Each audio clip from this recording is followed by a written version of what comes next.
Good afternoon, everyone. Polar blast coming in again next week, as ferocious as this one. Southeast U.S. still paralyzed. That melting snow froze overnight, turning into ice. It's an ice rink. Taking a look at the fires, strangeness all around, but the comparisons are just startling. Let's take a look at it.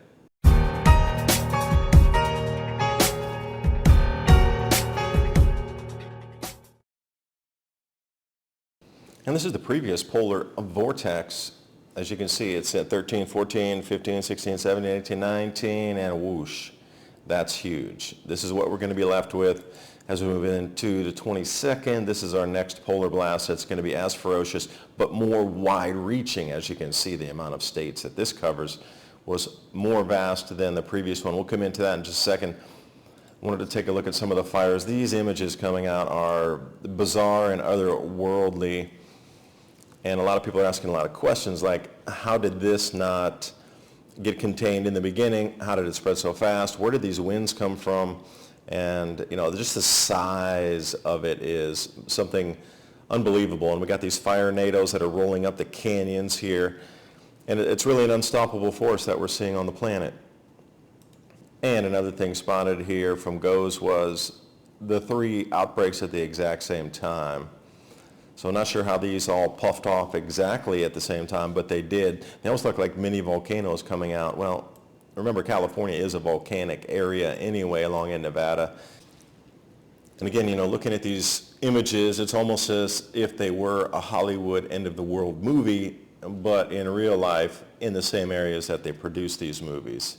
Again, there's so much overlapping messaging in this of what you could read into it. But to put it into perspective, so we heard about the Great Chicago Fire in the 1800s. I encourage anybody to look into that if you haven't heard about it. There's supposed to be a mule that kicked over somebody's lamp, and then the lamp caught on fire, and then the entire, what we know as Chicago, along the lakeshore at the time, burned down to the ground, 5 square miles. And we'll see the size of the fire there. Now keep that in mind. This is the Great Chicago Fire.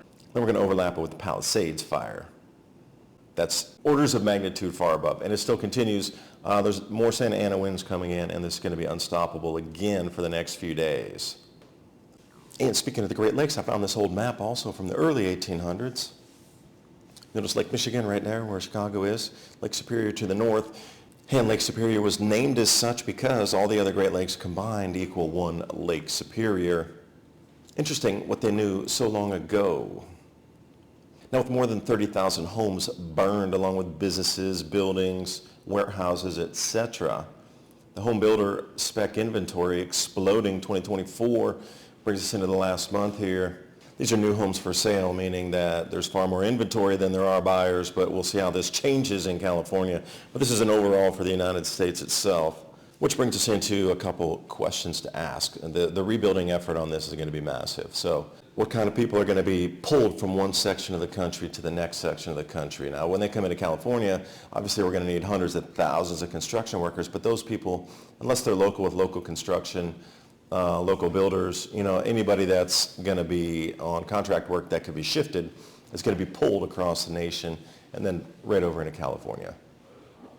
And this next set of Santa Ana winds also is going to sweep down. These fires are not out in any way, shape, or form yet. Still uncontained in some areas, and the next bout of Santa Ana winds comes in. And again, there's a lot of strangeness where the size is just incomprehensible. But check out these wind readings that are also off the chart that set records for wind speeds on the gusts. Marjorie has taught millions of people how to grow an abundance of food in a grid-down situation, even if you have no experience, are older, or out of shape. I've spent decades finding the fastest, easiest, and funnest ways for the average person to be able to grow a lot of food. I've created a step-by-step process that's so simple that even kids to elders have been using it in order to grow a lot of their own food. And you can too, even if you have no experience, you're older, or you're out of shape. Marjorie's free webinar provides you with the tools and knowledge that you need to thrive during these difficult times. You'll learn Marjorie's 3-part system for quickly producing vegetables, eggs, meat, and much more. Go to homegrown2030.com That's homegrown2030.com, or click on that link in the description box below. 206 miles an hour to be exact. This is off sot.net, one of my favorite sites. Check them out. They have a full rundown on different types of these stories as well as what's going on in the world. Sign of the times. So 206 miles an hour, you can see the wind speed, mile per hour is the sustained winds, and then the G is the gusts. So that brings us up to 206. Now previously, February 2020, they had gusts up to 209 miles an hour, and that was the highest recorded ever in California. So it's interesting how these years suddenly we get the highest winds ever recorded. And then massive continuous arc storms as well. And then all these record snowfalls coming in with rain too. Now, Canadian aircraft struck by a civilian drone, circled there for you when the drone hit. And these are low-flying aircraft anyway, trying to do operations for dropping water on the fire. So I could see why there's a no-fly zone there. But, you know, if these are operating at 15,000 feet and they do a no-fly zone, that's very different. But these things are at ground level, scraping in right where drones are flying. Please, these people are trying to put out the fires. You shouldn't be interfering with them by rolling your drones up there. I mean, this is something very, very different than, you know, operations, like I say, at much different altitudes.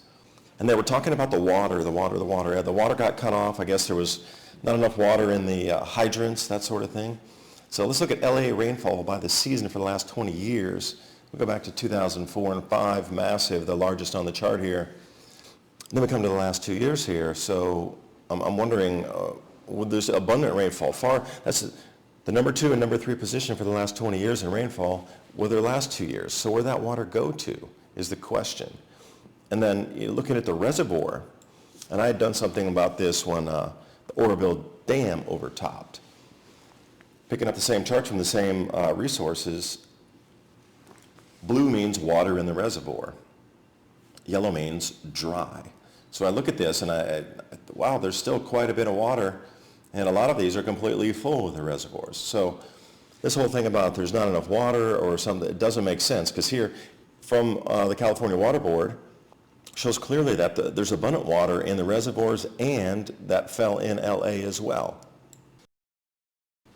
So there's your answer if you're looking for it. So that at least checks one of the boxes off. There was abundant rainfall, reservoirs are full. Why weren't the hydrants full? I'll let you decide for yourself. I mean, mismanagement possible.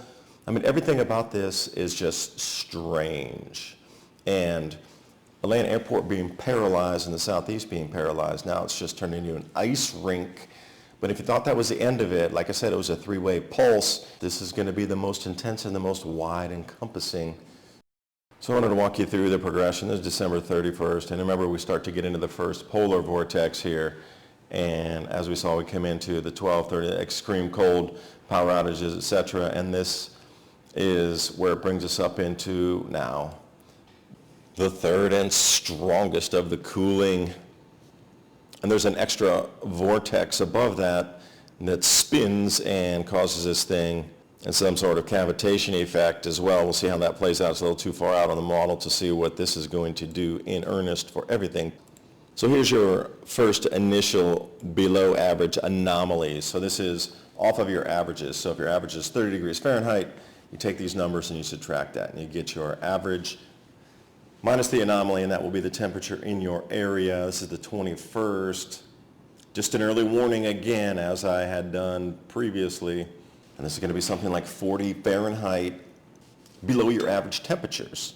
And that is going to sweep eastward, and we're going to see the same exact thing. It's copy, paste, 2.0, and now this is going to be 3.0 in the exact same areas. And you notice around the southeast U.S., this time it goes down to the Gulf Coast. So we're going to see the same exact things. We're going to get the freezing rain. We're going to get the same delays, the same airports. Atlanta's going to close again. It is literally a exact replica and copy 2.0 and now 3.0.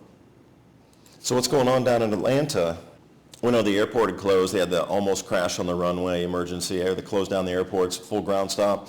And Atlanta socked in with overcast conditions, no sunshine to help melt the snow, still blanketing the metro area. It's wet, and now 20 degrees tonight. That turned into ice rink. Ryan Maui putting this one out. And remember all the canceled flights, thousands. And this is the busiest airport in the world. So we had 10,000 canceled flights, I think was around there. So many inbound and outbound flights. Everything was snarled because of this. And it continues today. It is not going to alleviate. And bring you some nostalgia. The last time Atlanta had a snow this vast, this all-encompassing, this deep, 1969, and here's the image for you. Now, it wasn't as built up, obviously, then, but just shows you that these things come in waves, cycles even. So the images of the aborted takeoff, and this put the ground stop to halt. I guess the airplane started literally skidding sideways while they're trying to take off. Emergency exit, slides popped out, everybody getting out. Imagine if you just wearing a t-shirt and you had to pop out in that cold condition. Not good. So this is just 18 hours ago. You're looking at your live snow, Hartsfield, Jackson, and planes aren't taking off in that. And the Southeast U.S. is ill prepared for any types of deep snow and ice like they've experienced here. The streets themselves, Atlanta drivers are just notorious for going very fast, and the amount of wrecks on the road is unfathomable. Yeah, I think you need a larger calculator at that point. So for the rest of the year, you're going to have to think about running with a pair of crampons on a overturning iceberg. Are we able to stay ahead of the changes as they come? Is that iceberg going to move slowly enough, the conditions, the events on the planet, that you can run faster than them? That's the question. So be part of the journey as I'm transitioning from YouTube over more into Patreon and Subscribestar. So new year, things have changed and move in different directions. Those links are in the description box below, along with tonight's images, stories, so you can do your own research, connect a few of your own dots. I do appreciate you watching. Hope you got something out of the video.